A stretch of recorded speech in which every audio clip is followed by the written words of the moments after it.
What's up, people? Welcome back to Morton's Law Podcast. I know it's been a minute, but I'm here. And for those who haven't been watching, I've also been double agenting on Saturday afternoon's main event. So you can definitely check that out every Saturdays on YouTube and every major platform from 12 to 1 o'clock and beyond sometimes. So why am I back? There's a lot to talk about this particular weekend in sports. I've had one of the worst sports weekends you could ask for. I didn't actually ask for it to go as it did, but it was brutal to say the least. And oh my God, you can't make it up. So, for those who aren't aware, looking behind me there, you got the Alabama Crimson Tide and Chicago Bears, who had two of the worst losses you could possibly have this weekend, and it just gets out of control sometimes. And I'm going to even talk about my high school football team, Tottenville, which also lost this weekend. Brutal loss here for those who live in the New York City area. So let's start with Alabama. Alabama football. Since Nick Saban retired, we've seen what and how spoiled we were to have Nick Saban as a head coach. The man just had everybody prepared. It was a professional atmosphere every week. Now, since Kalen DeBar has taken over, however you say his name, he doesn't even deserve to have his name said properly because he sucks, okay? All right, now, you know what? Suck is wrong. He's your average head coach who got a job because he took a smaller program, Washington, to the national championship game. They lost, but the reason he got such high accolades is not only his coaching, but the ability to get to that point without the better players, the highly recruited players that Washington can't get, that the Alabamas and the Michigans and you name it in the SEC conference get. So it's doing more with little in that case. So I'm not dismissing him and his body of work entirely, not at all.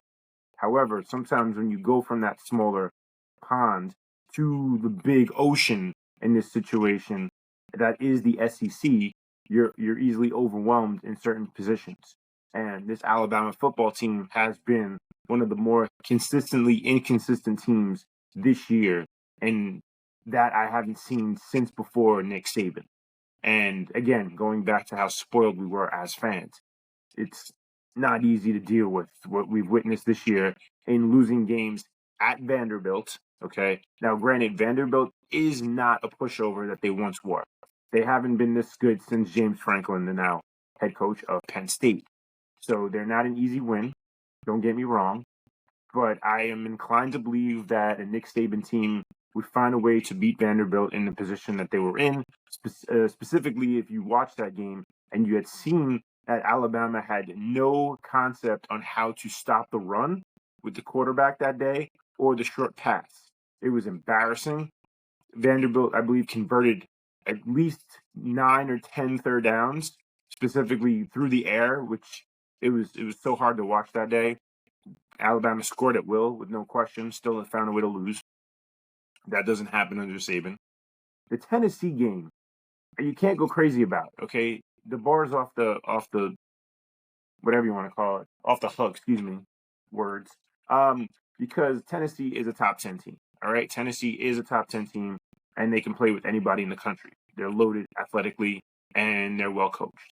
So Tennessee is going to have themselves playoffs, as they should be in the playoffs without question. And the thing is, last night, Saturday night in Norman, Oklahoma has had one of the worst seasons in recent memory. They are definitely hampered with a slew of injuries at the wide receiver, as you watched during the broadcast, for those who did watch. And they've had to switch the quarterback. The quarterback was out. He got benched. He came back in. He was the quarterback last night's game.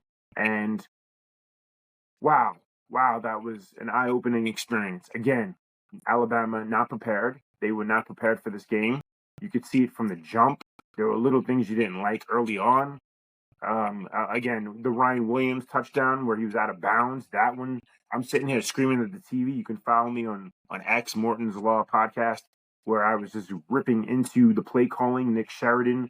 It seemed like, and what has been now, to me, an issue with this Alabama football team, even going back to last year, with Tommy Rees as the offensive coordinator, which is giving way too much responsibility to Jalen Milroe. who's an incredibly gifted player without question, more so with his legs than his arm. And last night is a prime example of an offensive coordinator who says, my way or the highway. We're not going to switch it up. We're not going to do anything differently. We're going to do what I want to do. And if we lose, oh well, so be it. And I'm not the only one critical of Nick Sheridan's play calling last night. Former players went on X to voice their displeasure. It was hard to watch at times because Oklahoma had a great game plan under Will Venable, former Clemson coach or assistant, I should say, and so he has already had a track record of being able to beat Alabama, and even with Nick Saban. So it's just funny how that works out. The former coach, painful. So Sheridan continually allowed Milroe out of the RPO to call his own number, and Oklahoma was sending the house to the line, and they were blowing up every play. Every play was getting blown up. The only plays that weren't getting blown up is the plays when he decided to go down the field with the football. Wide open people. Ryan Williams open. There were a couple other throws. People were wide open, and they had a drive going, a couple drives going early on.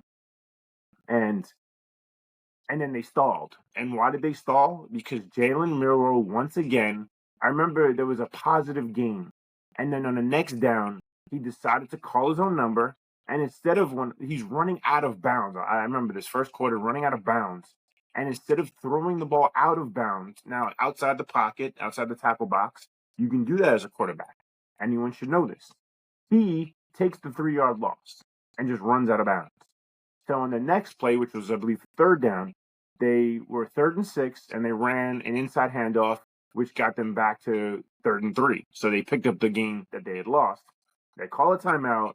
DeBar thinks about it, and they kick a field goal to go 3-0. So if Milroe doesn't take that negative play, you get a first down on 3rd and 3, or it's a 4th and 1, and you're more inclined to go for it on 4th and 1 versus 4th and 3. Now, the way Alabama defense had looked early on, just more so in that first possession, Oklahoma hadn't done anything yet. So you would have been okay. Oklahoma, I stand corrected. Oklahoma drove the field, but then fumbled the ball. So, and then later on, they would drive the field again and miss a field goal. So while Oklahoma was running the ball down Alabama's throats, in that position at 4th and 3, if you go for it and don't get it, Oklahoma has the ball 1st and 10 inside their own 5-yard line. And anything can happen in that position. So you kick the field goal, fine. But as the game went on, as the first half went on, it was the same stuff over and over again. And it was painful to watch because, as the broadcast said, Herb Street said it during the broadcast, Oklahoma's vulnerabilities, which has always been the case, watching them play over the years in the Big 12, has been the secondary. You can throw on this team, middle of the field, it's open, it's there. And Milroe, he wasn't given the opportunity, or you can say he called his own number too many times, and it was a mess. It was a hot mess, and it only got worse in the second half. Oklahoma, by the way, with all that said, they only led 10-3 at the half, and Alabama played one of the worst first halves. They allowed 200 yards of offense. I believe 175 was on the ground. It was just something that you don't see with this defense, who has come around. Womack, the defense coordinator, fixed a little bit of the woes that we talked about earlier with Vanderbilt. They blew away LSU. They looked like a different team against LSU. I don't know who that team was. But again, the consistently inconsistent method that we've seen throughout this season with this team that you otherwise wouldn't see under Saban, which is hard to watch because it was 15 years of that, 2007 to 23. Well, 16 years, actually. First couple of years with Saban wasn't perfect. So second half, down 10-3, opening possession, Alabama football, and the roof caved in. I don't know what Milroe was looking at. There was miscommunication with him and receivers. He's just throwing the football. There was a wide receiver screen set up where, granted, the receiver didn't block. Okay, you had 3 guys against 2. So if you block right, it goes for a positive gain. I forget who the receiver was, but he didn't block. And Milroe was already releasing the ball as the defensive back came in and blew the play up. And as he's blowing the play up, he looks, he goes, oh, here's the football. I'll catch it. He catches the ball and gets tackled. And then Oklahoma goes and scores on a short field. So now you're down 17-3. Ensuing possession, Milroe, in a similar situation, just throws the ball to the sideline and just completely does not see the defensive back there. And then they go in. Was it a pick six or did they score? I forget. I'm not sure if it might have been a pick six. So now it's 24-3 and the game was out of reach. And it was just horrible. It was like, I like Milroe, but I see too many things out of him where you go, okay, now granted, anybody can play in the NFL. You see listen, I've been a proponent and just adamant about saying how poor quarterback play has become in the NFL. So will he get an opportunity? There's a good chance he will, because the NFL quarterback play is not very good right now, with the exception of your handful of guys. You know who the elite are, I don't need to mention. But Milroe, it bothered me. It bothered me a lot. And this game was a tough pill to swallow from this standpoint. Now Alabama 8-3 with the loss. I've already seen 2 polls. The AP and the coaches have them at 13. So of course the playoff committee will decide their fate going into Tuesday night, and we'll see how far they fall down. Even if they're 13-14, that's a strong. It's really hard to climb over with just 1 week to go. Beating Auburn won't matter, although Auburn just had a huge upset win, just ending Texas A&M season, essentially. Although A&M still has a path, I believe, to get to the conference championship game with their game upcoming against Texas. They play Texas this coming Saturday night. So they beat Texas, then I think they go back and they would play Georgia in the conference championship game. So, again, Alabama, as a fan for over 35 years now, this team does not deserve to be in the playoff, which is amazing to say, considering there's now 12 teams. And if you're going to ask me, you say, well, is Alabama one of the best 12 teams in the country? I'm going to say, yes, they are. But at the same time, this team that showed up last night could lose to anybody. And that same team that showed up to Vanderbilt could lose to anybody. So I don't know how confident I would be playing against any team, even against these smaller schools. I shouldn't say smaller schools because, listen, Boise State is probably going to get in as a non-Power 5. And then SMU is going to – now the ACC went from having only just 1 to now potentially having 2 or even 3, depending on Clemson. Because if Clemson can beat South Carolina on Saturday, then maybe that not automatically does the winner or the loser of the ACC conference championship game not get in. Because, so to put it in perspective, if you lose the ACC championship game and then they decide to put Alabama in, which they could do, I mean, it's just not right. But it could happen. And again, I'm being adamant about this. I feel like Alabama does not deserve to be there. They just don't. And I don't know if I want to see them go in there and get embarrassed by another school that's going to be motivated to play them. So that was painful.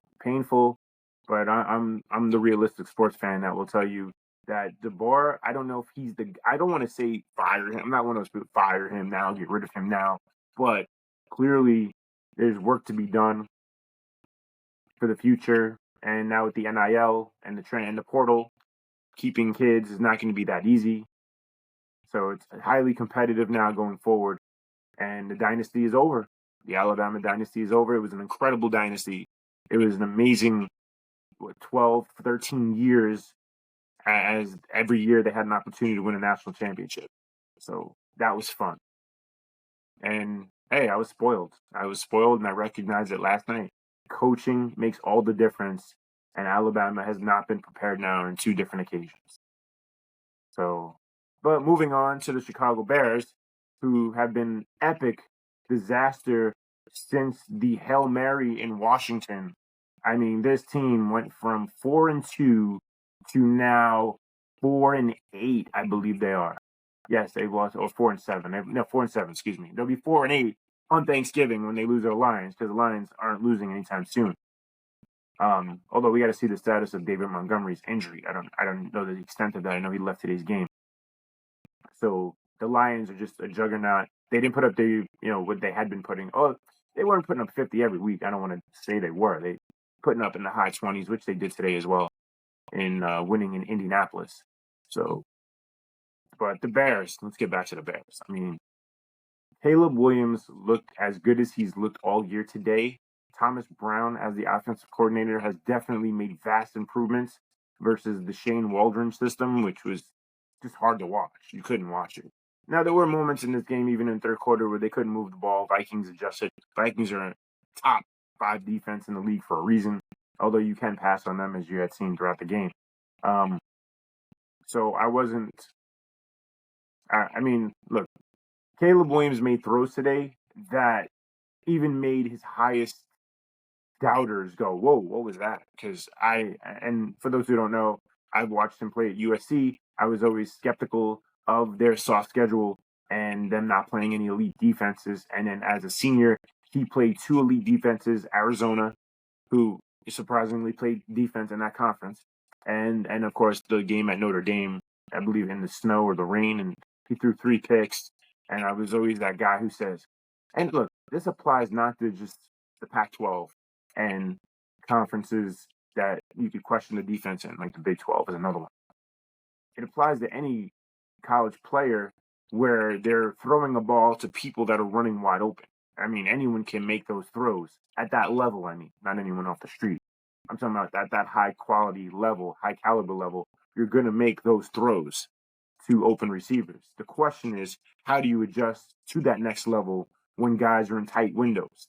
And there were question marks for me with Caleb Williams watching him for the first 10 weeks of the season. Could he make those throws sporadically? Yes. He was also overthrowing guys. He was missing guys. And they were like, whoa, okay, well, what do we have here? Other than the few bright spots we had seen. And while he had hiccups today, he made 2 of the better throws you'll see, maybe even 3 of the better throws you'll see. One in the first half where he scrambled out of the pocket and threw a 25-yard dime over linebackers right to, I believe it was DJ Moore for a completion. Or was it? It was Keenan Allen. It was Keenan Allen. It was a dart, just a dart that somehow, it even eluded a linebacker that was diving for the ball. I remember the commentator saying, how did that guy not touch that ball? Because it was just a perfect dart. And that was a first down. Then I believe 2 plays later, he's running out of bounds near midfield. And most quarterbacks in that position throw the ball out of bounds. He looks down the field and sees DeAndre Swift open. And he just throws it down the field and throws a perfect pass. Swift catches it, goes out of bounds. And it's just like, wow, those are 2 throws a lot of guys aren't making. Or even seeing, because you're looking to just throw the ball out of bounds. You're not looking down the field like that. Josh Allen would make that throw, of course. Mahomes would make that throw. Very few guys in the league are making that throw. And so, second half, I mean, look, you know what? The Bears can't stop the run. It's embarrassing. I mean, Adam Jones, it was, did I say Adam Jones? But they can't stop the run. They get shredded every week. If you're going to play Jahmyr Gibbs on Thursday in fantasy, do so. Bet his over rushing, because, I mean, he's going to shred the Bears, especially if Montgomery doesn't play. It's going to be just Jahmyr Gibbs. And they can't stop the run. It was bad. They did shut down Jefferson. Jefferson had 1 catch in the entire game. 2 catches. He had to catch in overtime. 2 catches, 6 targets. That's it. Jalen Jefferson, tremendous job. He's one of the elite corners. Also had tremendous safety help from Kyler Gordon. That does help too. But I mean, the Bears. So here's what happened. So the Bears are down 14, I believe it was, and they score a touchdown. And Eberflus, as I call him, goes for 2. And the analytics say to go for 2, and I'm like, wait, why would you go for 2? Because if you don't get it, now you're down 8. You're down 8, and then you have to go for 2. You have to go for 2 down 8. Whereas you kick 2 extra points, you're even. So there's no having to go for 2. And if anything, if you kick the first extra point, and then you're in a position where you're down 1, and you want to then go, let's go for 2 and win the game, then that opportunity presents itself. But you can't just go for 2, then have to go for 2. Now, in their position, they ended up getting lucky because they didn't get the first go for 2. But then at the end of the game, they got it. So then they were down 3. So they were down 3, and they onside kick. And I believe the onside kick situation was like 0 for 9 for the league in the year. And this was the perfect onside kick because it hit a guy in the leg and then went off of a Viking hand, and Bears recovered it. And we talked about the windows and the tight throws that Caleb Williams made. Well, this was another one. On the ensuing play, I mean, he launched a 25-yard pass down the field, and this one was to DJ Moore. The first one was Keenan Allen. And I mean, he launched it right over two leaping linebackers in between the safeties. Perfect throw, gets them in field goal range. They go down, and for those who've been watching the Bears last couple weeks, last week they lost the game against Green Bay because of a blocked field goal with great penetration up the line. And I don't know whether you want to blame Santos not getting the ball high enough or the hash or where it was, because the Bears even sent tape into the league saying that the Packers had done something illegal, which I didn't see the article on. I just saw a headline.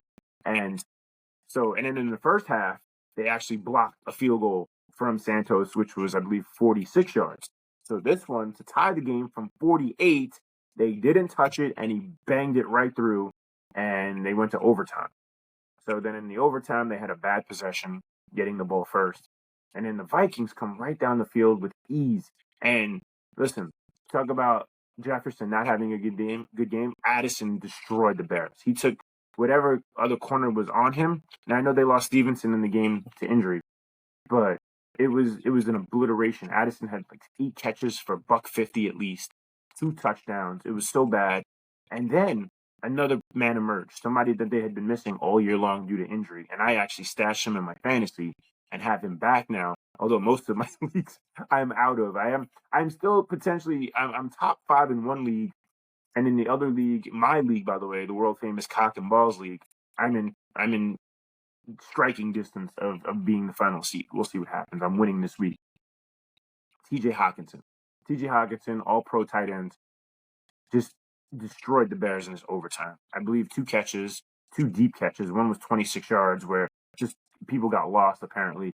Because, I mean, granted, I know you have to worry about Jefferson and Addison, and Hawkinson now adding that third huge target just makes it more of a headache for defensive coordinators to have to play against going forward.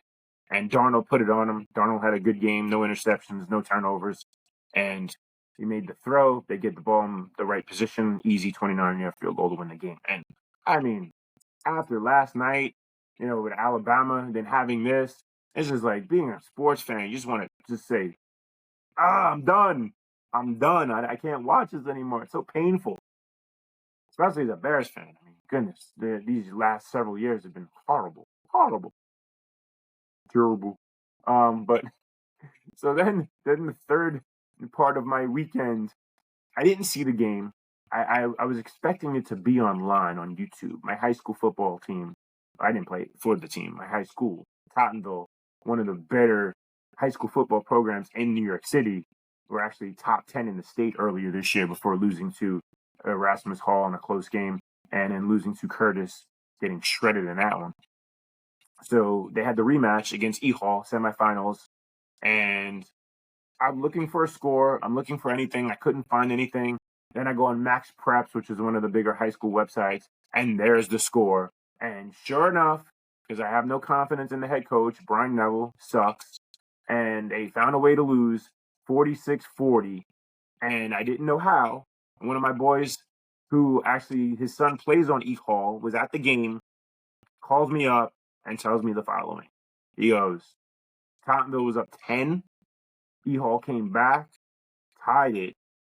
Tottenville with the ball with a 28-yard field goal attempt. The kid had previously kicked a field goal for Tottenville. High school football, especially at this lower level, they don't attempt that many field goals. So for the game winner, blocked. And I later ended up seeing the play. He sent it to me. It was blocked. The ball gets kicked. Ends up at midfield. Mind you, remember, where you're kicking a 28-yard field goal, the ball was like on the 18-yard line. So the ball gets kicked. It gets all the way to midfield. There's a mad scramble for the ball. Some way, somehow, you can't make this up. Not only does E Hall pick it up, but within that pile, they escape the pile and run it in for the game-winning touchdown. It's an excruciating loss for the Pirate faithful. And I mean, that's as bad as it gets. The fact that no one can tackle him because then you're going to overtime. I mean, at least somebody jump on the ball. I don't know what's going on. How does no one jump on the ball? Just brutal loss, especially learning that they were up 10. And this is just an ongoing thing with Neville, just finding a way to lose to the E-Hall's head coach, Danny Landsberg, E-Hall 5-time defending champ. And now they have to go face Curtis, who's unbeaten. I mean, Curtis just shredded the whole conference, destroying South Shore in that semifinal 28-0. So you still get another Staten Island team in the conference in the championship game, and they will play next Sunday at 1:00 or noon, I think it is, at Midwood. So, and that's a rematch that Curtis had won early in the season, breaking E Hall's long winning streak. I forget how many games it was, but they broke their long-standing winning streak. So that'll be a good rematch. But just a brutal weekend sports-wise for me. Just gosh, tough one. Of course, the Bulls also lost to Memphis, so yeah, that's what they do because they don't play defense. I think they gave up 143 points. The NBA is unwatchable. Shaq said it best. He said it's just a three-point shootout, and people are now getting sick of it. No one wants to see it. You would think that some general managers would say, hey, listen, we're not the best three-point shooting team. Let's try to win games differently. No, they don't. They just jack them up. They go in. You know, you live and die by it. Most teams are dying by it. Only the elite teams are going to get to that position that can shoot the three consistently. And we have to talk about how the Warriors ruined the game because they had Clay and they had Steph. And then everyone says, oh, we could be Clay and Steph. No, you can't. That's why they're going to be Hall of Famers. And yeah, it's a tough game to watch. But, you know, that was my weekend. I watched a little bit of, I'm still watching it because it's hard to watch. I know I talk wrestling on Saturday afternoon's main event. By the way, thank you to all the fans who are watching that show. That show is really taking off, and we're doing really good work with it. And we appreciate your support. And I love being a part of it again. That was my college years. It was so much fun. And I started watching AEW Full Gear. I'm almost done with it now. And it is, listen, not all bad. I'm not going to say it's all bad. A lot of good. I mean, we were critical in our show. If you watch it, Saturday afternoon's main event, you can watch the latest episode on YouTube right now. Go check that out.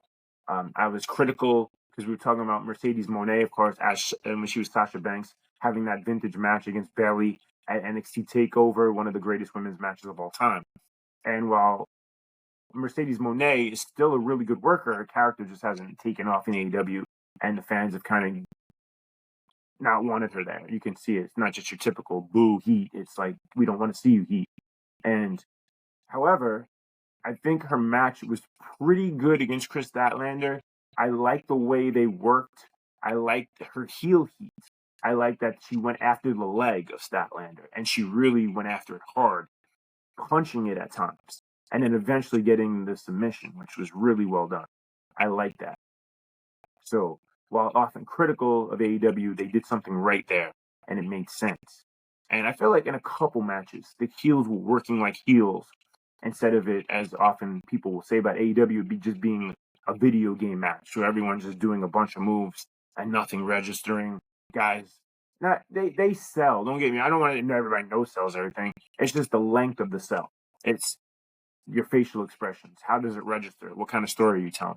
There's so many different variables that go into making a match and having the fans care about it. Because there were moments in the Osprey Fletcher match, and two great athletic guys. Don't get me wrong. But again, I have a rule, and my rule applied again because for whatever reason, Will Ospreay has to have this deal in his matches now where he gets dropped on his neck 3 times. He has the tape on his neck, so obviously it's a target. Fletcher went after his neck. He just brutalized him, and after he gave him, because I'm so sick of this spot. I hate this spot with a passion. There's a spot on the apron where everyone has to tell us how hard the ring apron is. It's the hardest part of the ring, but it never beats anybody. Never beats anybody. They do everything. They do poison ranas on it. They do cutters on it. They do regular pile drivers on it. You name it, they do it. No one gets beat. No. It happened again in this match. Then he brought Ospreay back into the ring, gave him another pile driver, and then he dropped him on his head the 3rd time. Guess what I did? Fast forward. I was done. I didn't want to see it. So I fast forward and I watch Jack Perry for the TNT title against Daniel Garcia, and that was okay.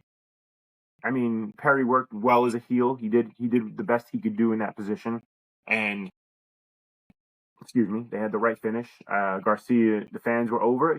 The fans popped. listen, it was a good house, 9,000 people, and they reacted. They were happy that Garcia won. People hate Perry, and they got that right. And then I saw Takeshita against memory. I hate when this happens. So, yeah, it'll come back to me. But so then what I was doing was I went back. I said, you know what? Let me just see how this Osprey match ended. And to be fair, while I was really turned off by the fact he got dropped on his head 3 times, the ending was pretty good. And that Fletcher took him off the top rope and then dropped his neck on the turnbuckle and beat him.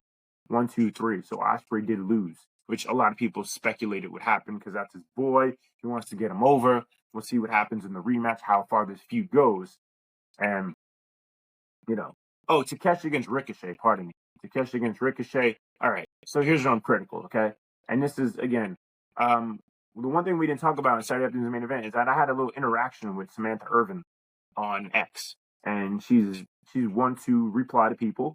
She's a pretty nice person, but I feel like she and her husband, Ricochet, are often guilty of sometimes being too defensive. Too defensive to where it's just like, okay, you don't need to reply to that. You don't need to defend that. You just let it go. Let it go. And I made a comment, because I am the king of all trolls, about her husband being too defensive. And she had the audacity to reply to me by saying that she thinks that, I think I made the comment about him being soft, is what I said, soft, mentally or something like that. And she said, oh, I believe you guys are soft. And I was like, how does that apply? Why are we soft? We're being critical of his matches, his mindset, his this, his that. How does that make us soft? It just made zero sense. So I don't know. So take us to this match, and everyone was curious. Not curious. We knew why. We knew why Ricochet left WWE, because he wanted to do these kind of matches, as he had done previously in Lucha Underground as King Puma, and other matches that we had seen previously in Japan, of course, against Will Ospreay. So that's his style of match. He wants to work it. Now, again, he had really good matches in WWE when in there with the right people who knew how to tell a story and make the match work, while it not having to be so long with 1,000 kickouts, with just way too many false finishes, as was the case last night against Takeshita, the bigger man, a 50-pound weight advantage at least. Takeshi's a big boy. He's like 230, I would guess. And listen, Ricochet is in incredible shape. He's probably the best abs in the business. But he's also 5'8", probably 185. All right, maybe more. Muscle does way more than fat. I don't know. But this match got ridiculous from the standpoint of, so I had clocked a couple of matches. I want to say the Osprey match was 20, which is not too long. It's not offensive to me. It wasn't. Jack Perry's match was about 20. And this match did not need to be 20, and it was. Because if you watch it back, when you get to the 15-minute mark of this match, Ricochet looked like he was defeated. It looked like it was over. Takeshita hit him with numerous moves that could have pinned anyone, and he kept kicking out, and it just got insanely ridiculous. And they went another 5 minutes before he pinned him, and I was just like, okay. When we're critical of Tony Khan's booking, this is the prime example, because he doesn't believe in the less is more. He doesn't subscribe to less is more. It's always just do everything, and no matter who did it already in the match, in the night, in the show, you do it again. The fans are going to pop to it. But that's why your pay-per-view is 4 hours. And granted, I know you love to do it for the sickos, and you've made that very clear about your sickos. But the rest of the people who might want to watch your show get easily turned off if they give it a chance. And they go, wait, why is this match 20 minutes? That Ricochet Takeshita match could have been 12 to 15. And it would have been still a quality match. There was nothing wrong with a lot of it. I'm not dumping on the whole match. I'm just saying you didn't need to have 35 false finishes. And that was the case. I haven't finished the show yet. I'm now about to get onto the Swerve and Lashley match, and then of course the main event, which Moxley and I almost call them Pockets because everyone calls them Pockets, Orange Cassidy. But yeah, just too much in certain aspects. The 4-way, oh my god, the 4-way tag match to start the show, that was indie bad. It was so indie bad. If you like this match, I can't have a conversation with you. I can't. You don't. Your respective professional wrestling, in my opinion, it doesn't deserve my conversation. You talk to someone else because I'm not going to talk to you. If you said this match was good. There were moments in this match where you're like, oh my God, no one's on the same page. Like there was such miscommunication. There was stalling. I don't know what Caster was doing. The crowd dumped all over him. They cursed him out. It was awkward for him and he reacted to it. It's just so many questionable moments during that match. You're like, what am I watching? It was bad. So yeah, I mean, I don't know. You know what? We'll probably review that show. I'm sure we will review the show, and I'll say a lot of what I just said now on Saturday Night's Main Event this coming Saturday. But yeah, other than that, I just wanted to check in with everybody and give a little update on my horrible sports weekend. So if you haven't already done so, please click subscribe, hit that notification bell. I want to be more active. I do. I'm so busy. I work with children. I just became a certified personal trainer, so I have that going on. But then on the weekends, I do have some downtime. So I would like to bring the show back every week, at least once a week. All right. So thank you, everybody. Take care and God bless gay sex.